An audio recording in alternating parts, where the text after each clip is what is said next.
Hey everybody, this video is going to be about wire.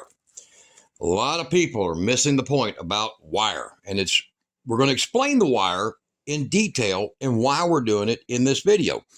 Now, I'm going to be using, you see this big group of batteries, I'm going to be using this battery. We're going to explain why. It's very important. It's a particular pick. Look below the video. I'll put the links to these items. Look underneath the video, all of it that I use, and you'll understand this. It's going to be clear. Now, I want to show you something here. Here's a tape measure. I want to show you this battery here's size is about 9 by 5 1/8. Over here, this battery here is almost 7 inches by 13.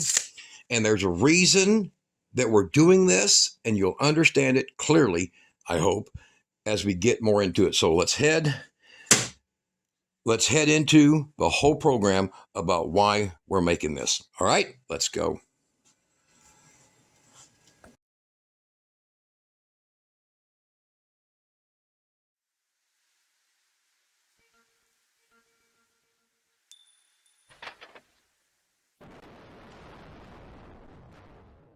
In my shop, I have a 1973 Winnebago Chieftain. It's got a lot of stuff stored against it, and it had a lot of stuff stored in it. But this thing here is an antique in pretty good shape. And as I've said in a previous video, look at that frickin' 70s shag, man. All right. Now, this thing here is built kind of unique. It has some repairs I have to get done to it, including its furnace, its stove, you name it. And I've had this thing a long time now. But this video is going to be about modern power, modern lighting, you name it. Getting all of this rehashed and taking a lot of stuff out, and I'm going to redo it with LED all inside, so we still maintain the old fixtures. And we're going to be redoing some stuff in here. Now, back here in the back, let me turn this little light on so we get a little brighter. All right, is the old, you can probably hear it buzzing. It's the old control unit converter. So it takes 120 volts and converts it to 13.6, something like that. But the problem is that it's very inefficient. And we're a bar of soap. Look at how old that bar of soap is. That's probably a 30-year-old bar of soap. We have a few things we have to do to it. Down here, we have a nice space. In this closet, we have fiberglass fenders. That's what this thing was built with. But what I'm doing, here's the cool part, is back in the back, you see there's where the power system is for it. We're going to be mounting a big inverter back here up underneath. So this is real nice right here. And we're going to mount an inverter way back. And it's going to be running right back into here. And then there'll be no converter. Won't be a need for one. And the reason is because we're going to change it out to a much nicer one. So you're going to get to see this thing here get put in. So now this is a converter slash distribution unit. So that will go, everything under there. And we're going to install instead this model here, which is a electronic. Now, dusty. It's been sitting in here a while. Very dusty. So this thing here, it has monitoring on it. It has everything, and it is a WFCO 45 amp. But it only weighs about 7 pounds. That back there weighs 65 pounds. It's got a transformer in it that's as large almost as a 4-pack of sodas. It's just freaking huge. So we're going to be removing that one. Listen to it buzz. I don't know if you can hear it. Listen. You can see that big, huge, massive transformer in it. See that? And now I'm going to retune that with new diodes, new parts, and everything. But we're going to install this other one, and we're going to redo this vent. See how they've done that like that? Redo everything to clean this whole area up. And it's about power. We're going to be putting in the batteries you saw at the very beginning of the video. There's 8, and I might even go to 10, but 8 of them is 450 amp hour, even though they say 50 amp hour. Time USB put like 55 amp hour batteries in these.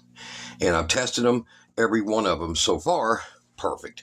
So inverter down there, power cord back to the distribution system, that new converter, utility converter is what it's called, that, and then down here underneath the refrigerator, we will put most of the batteries down here.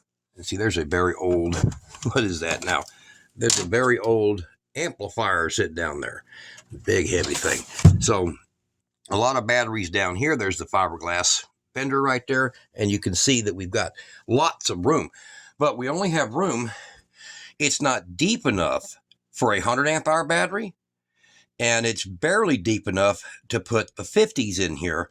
So we'll have 4 50s in here, and then back here underneath the kitchen sink, we will have 4 50s under here. So that's going to allow, now by doing this, we're going to put equal length cables. Each one of them has equal length cables, and each one of them has a switch. That way we can control the batteries, and we'll install a meter. So let's get in there in the shop. We're going to look at the batteries, and you guys get to see this old beast finally. And y'all going to get to see more work done on it, but we're going to hide all these batteries. Now, the reason we're doing this like we're doing it is because it's going to cut the weight, because putting the 3 batteries, this thing had 3 batteries, it's got mount for 3 batteries. By putting 3 lead acid batteries on here, which I do prefer, but we're going to try to shorten the weight. By putting 3 on here, it's the same weight as 8 of these and the inverter. Now, when I take that out, I'm actually knocking 25 pounds total weight off the whole trailer, said and done. And I'm ending up with another 145, 160 amp hours of extra power. Now, let's go take a look. All right, as you saw there, that's the old 1973 Winnebago. I have a few previous videos years back. That thing had never left the state of Idaho. It arrived, it was abandoned by Winnebago. It did not make it to its show exhibition thing. And I bought it 40-something years later. Not a bad purchase. So we have here 8, and there's a choice I made. I chose these because these are really, as you'll see in a picture here. I'm going to go ahead and put this picture up, and it's the current prices and everything. So look at this picture. I'll leave it up for a minute. You can read it for 30 seconds.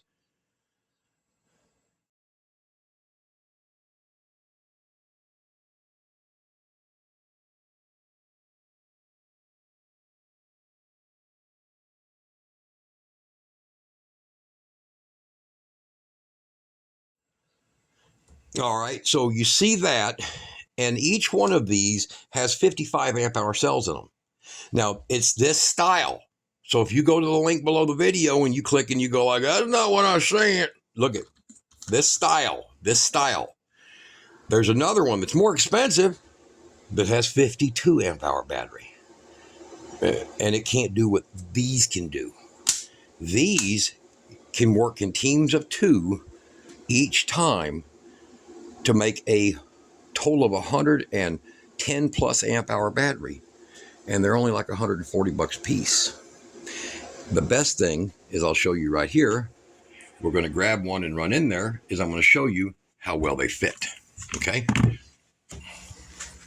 Okay, now out here in the trailer, Kira is going to show us exactly why we're doing this. So what do you think is the reason we're doing this, Kira?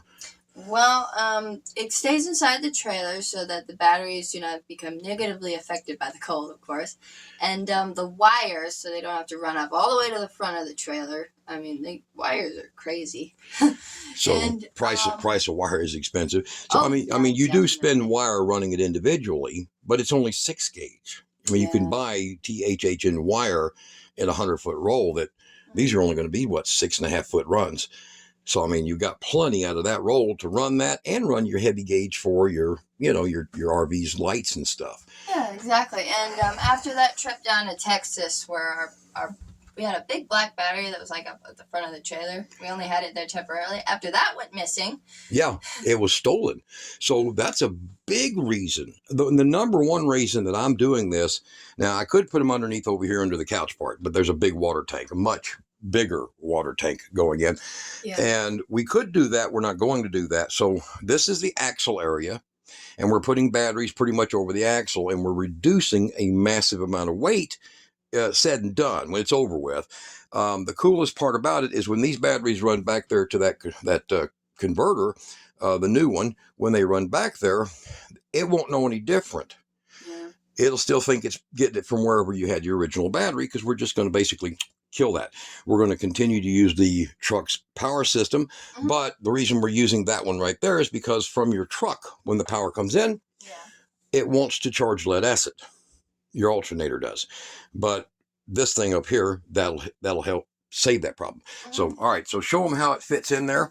And this is the reason. And once you see this go in there, now most RVs, they have a floor plan that gives you a similar width. It's considered what's called fire and safety DOT width. Now, they can't just pin you in. So you end up with most of your space, and I'm sure if you own an RV, similar to this, to where you've only got about 14 inches of depth. Well, this one here is about 12. Most of those bigger batteries just won't fit. They won't fit. So I could put two 100s, kind of one of them leaning on its side, one over there, but then I can't put something above this to make a pocket to still store stuff. See, there's still plenty of room. And I can actually make a shelf above these batteries that can be removed and still use a lot of the space. All right, let's get back in the shop. I'm going to show you the basics. Kira's in here. She caught me. She's in here cleaning the place. Oh, and thanks for the coffees. I got a new dress from Shein. Uh-oh. I love it so much. Somebody got me a coffee. Somebody sent her enough money for a new dress. Look at this. She just loves that stuff. All right, we're going to head back over in the shop. All right, so back in here in the shop area here. We're working with 8 batteries, and now you will see in these, they're going to tell you that you can't put before. Same here. The reason they do that is because they can't trust you. And there's probably a good reason, is a lot of people do dumb things. But the reality is, if I wanted to put 30 of these, I could. That's the reality. But you got to make sure your wiring is right. Now, when I say wiring is right, what I'm talking about is that you're going to be using a gauge wire conductive of the capability of each individual battery. Don't be one of these people who undergauge your wires or overgauge your wires when it comes to this kind of stuff. This would be an overgauge incident. But undergauging your wires is bad all the way across the board. You can't get your inverters to fire up. You can't get your lights to stay on when the inverter comes on. Don't undergauge. The second thing is in this case, don't overgauge. So this is 6 gauge welding cable. It's good for it's good for an occasional hit of 80 amps. I don't care what they post on their sites. Don't. Just ignore that. You're dealing with DC current. DC current creates a massive amount of heat, and this ain't a 35 volt DC welder. So those welders run at 35, 38 volts, and that would mean it's actual less amps really going through it. So if you understand Ohm's law. So the surges, yes, they're equal, but not the common use. Now, in our case, the only thing we're going to need is right here. We're going to be using THHN simple wire. And I just ordered this stuff directly off Amazon. It's the cheapest you can get. And I'll drop that link too. But look below the video for this stuff, especially these guys. Now, all I'm using is this, about 6-7 feet run. It will go into a bus bar, and then the bus bar will be balanced itself because each wire coming in is equal length. The wire, as you go, for every foot of wire you go, is a degree of resistance. Yeah, I know it's all copper. Still, don't use, guys, don't ever use CCA, copper clad aluminum. Don't ever. I don't care if you up it 25 times. Don't ever do it. Okay? Ever. If you own that stuff, trash can. Pure copper. All right. Now, this wire right here is what I typically use on job sites. So I have lots of rolls, tons of rolls. I use this on job sites, and it's for running mains for DC powered houses and stuff like that. And I'll be using it in the trailer, but not for this. We're going to be using the sim pole. Now, what we have here is I'd buy this. Now, if you don't believe I do a lot of these jobs, I do a lot of RV work. I had like 600 of those. So this is almost the last tote. I had 2 of these full. Now, these will work just fine, and we'll solder them on, and they fit these batteries nicely. Let's see here. They're the exact bolt size for this size. Now, these were originated for 35 amp hour batteries. You see? So they work perfect for that. And they're going to go on the batteries. They're going to use that cable. They're going to run to this. And the reason we're going to use this cable, and the reason we're going to stay under, as long as you stay under 23 feet, and all the wires equal length, you can put these batteries anywhere. They're small. Look at my hand here. They're small. They're the size of a 35 amp hour battery. They're about 5/8 of an inch taller than something like a standard 35 amp hour lead acid battery, but they are just light. Okay. Now, when you're able to put a 35 amp hour battery, sealed lead acid battery, say in the same locations, your difference is about 200 pounds more weight. In an RV, that matters. Another thing is a 35 amp hour battery is only good for about 19 amp hours actual. It gets below its halfway point at that point. Okay. These, I'll charge them up to 92%, 93%, and I'll draw them down to 15 to 20%. These will last 8 years when I do that.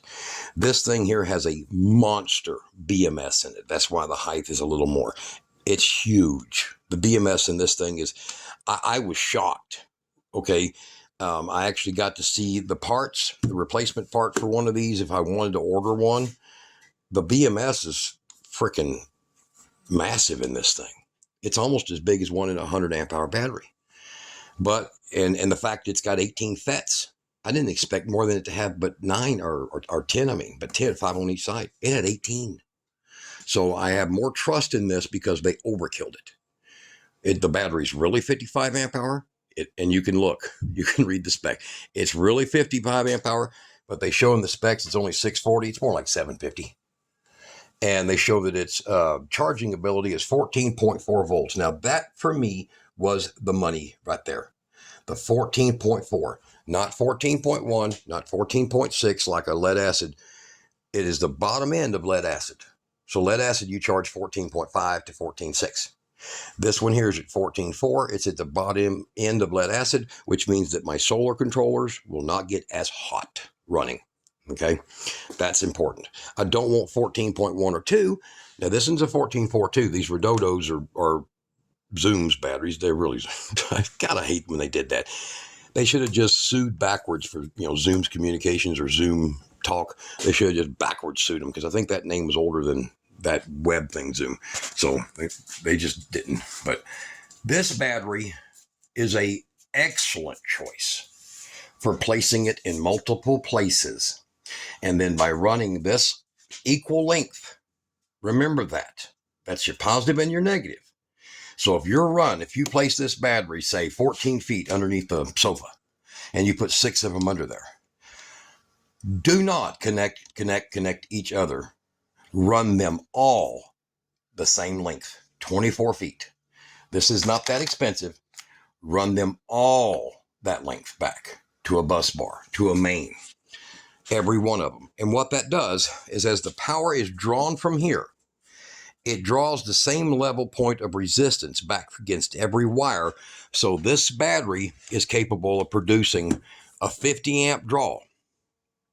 But with the wire at that length, it'll only pull about 46 amps. In other words, when you're only able to pull so much from one, it defaults to the next one. So it balances them out. If you put 2-gauge wire to this one and 6-gauge wire to this one, well, of course, there's no resistance in the 2-gauge. It'll pull all the power you want from this one. Does that make sense? So it'll just hammer the hell out of that battery, and this one will be like a backfiller. Let me show you how. Right now, sitting over here on these freezers, I have this little bitty wire. You see that? Hooked up to this 135 amp hour battery. This little bitty wire is a backfill wire for this 12 gauge, for this 12 gauge wire that's running down here and hooking to this. Now that 12 gauge wire, it's sending power over to this. So you see that freezer is running right now at 13 volts.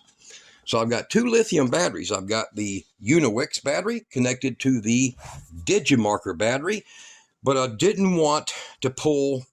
The Uniwix has been running that freezer now for about 4 days. So I didn't want to kill this battery, and I was too lazy to come out here and pull this off. So I just put a little tiny, look at this, little tiny 18 gauge wire to here. So your bulk is here, your sharing is here. So it's kind of the same principle, kind of the same as what we're showing you here. Now, if both of those wires were 12 gauge, it would pull equally from both battery. Even better if both of those wires were 12 gauge and the same length.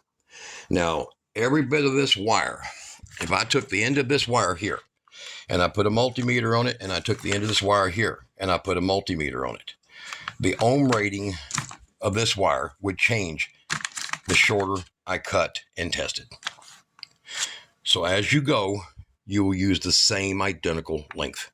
Lay out your RV, and then whatever's excess of the wire, never bundle it, but make it to where it has some space and stash it back, but make sure they're equal length. That's what we're going to do.